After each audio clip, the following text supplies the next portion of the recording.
Tonight across the Caribbean, the death toll from Hurricane Irma is growing, with nearly 24 people dead.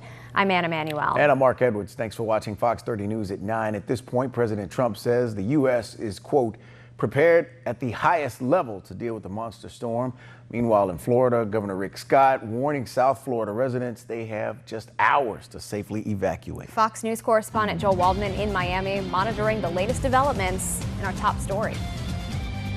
From the Keys to here in Miami, the biggest concern is for deadly storm surge up to 10 feet as Hurricane Irma makes its move inland.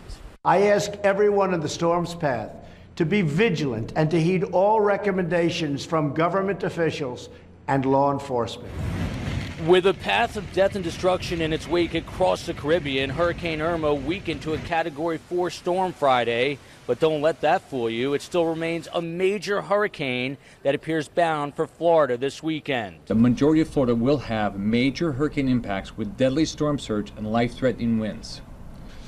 And we can expect this along the entire East Coast and the entire West Coast. Now, from South Florida to the Carolinas, people are bracing. Mandatory evacuations are in effect in many parts of the coastal Southeast, with traffic backups continuing to be an issue. At this point, National Guard troops are already being positioned, and plans have been announced for nighttime curfews in some communities. Here in Miami, there have been long lines at emergency shelter locations as officials are now forcing homeless people into shelters. Anybody that's still staying on the streets, they're going to die. They're going to die.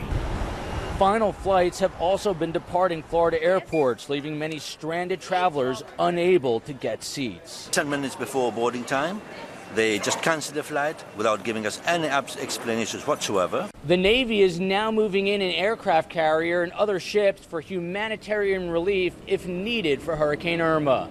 Reporting in Miami, Joel Waldman, Fox News.